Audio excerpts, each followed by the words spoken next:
ഞാൻ ഇന്ന് പറയാൻ പോകുന്നത് ഒരു ഡിസോർഡറിനെ പറ്റിയിട്ടാണ്. Dependent personality disorder. ഈ ഡിപ്പെൻഡന്റ് എന്ന് പറയുമ്പോൾ തന്നെ നിങ്ങൾക്ക് എല്ലാവർക്കും മനസ്സിലാവുന്നുണ്ടാവും ഞാൻ എന്തിനെ കുറിച്ചിട്ടാണ് പറയുന്നത് എന്നുള്ളത്. സ്വയം ഒന്നും ചെയ്യാൻ കഴിയാതെ എപ്പോഴും മറ്റുള്ളവരെ ആശ്രയിച്ച്, ഒരു ചെറിയ കാര്യത്തിൽ പോലും മറ്റുള്ളവരെ ആശ്രയിച്ച് ജീവിക്കുന്ന ഒരു ആൾക്കാരുണ്ട്. അതായത് എപ്പോഴും മറ്റുള്ളവരെ ആശ്രയിച്ച് ജീവിക്കുക. അപ്പോൾ ആ ഒരു ടോപ്പിക്കിനെ പറ്റിയിട്ടാണ് ഞാൻ ഇന്ന് പറയാൻ പോകുന്നത്.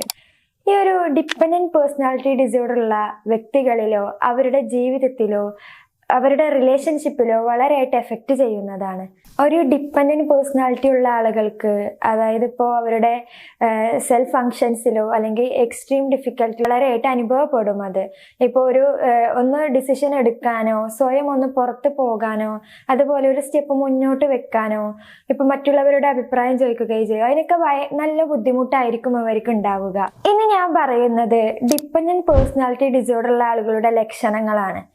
ഫസ്റ്റ് വൺ എന്ന് പറയുന്നത് സ്വയം ജീവിക്കേണ്ടി വരുമോ, അതായത് ഒറ്റയ്ക്ക് ജീവിക്കേണ്ടി വരുമോ എന്നുള്ള ഒരു ഭയം തോന്നുക, അവർക്ക് വിഷമം തോന്നുക. ഒറ്റയ്ക്ക് ജീവിക്കേണ്ടി വരുമോ എന്ന് ആലോചിച്ചിട്ട് ഇവർക്ക് വിഷമം തോന്നുക.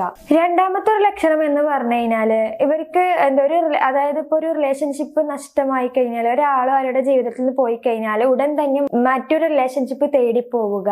അതുപോലെ തനിച്ചായാൽ ഇവർക്ക് അസ്വസ്ഥത, ഭയം അങ്ങനെയുള്ള കാര്യങ്ങൾ ഉണ്ടാവും. ആങ്സൈറ്റി, ഡിപ്രഷൻ ഇതൊക്കെ ഇവർക്ക് വരാൻ ചാൻസ് ഉണ്ട്. ഇനി അടുത്തത് പറയാൻ പോകുന്നത് ഡിപ്പെൻഡന്റ് പേഴ്സണാലിറ്റി ഡിസോർഡർ ഉള്ള ആളുകൾക്കുള്ള പരിഹാരങ്ങളാണ്. എന്തൊക്കെ മാർഗങ്ങൾ സ്വീകരിച്ചാലാണ് ഇതിനൊരു പരിഹാരം ഉണ്ടാവുക? ഒന്നാമത്തെ കാര്യം എന്ന് പറഞ്ഞു കഴിഞ്ഞാൽ മനഃശാസ്ത്ര ചികിത്സ, അതായത് സൈക്കോ തെറാപ്പി, CBT തെറാപ്പി, അതായത് കൊഗ്നിറ്റീവ് ബിഹേവിയറൽ തെറാപ്പി ഒക്കെ സ്വീകരിച്ചു കഴിഞ്ഞാൽ ഇവർക്ക് ഒരു ഡിപ്പെൻഡിൽ നിന്ന് ഇവർക്ക് ഒന്ന് കുറച്ച് അകലം പാലിക്കാൻ കഴിയും.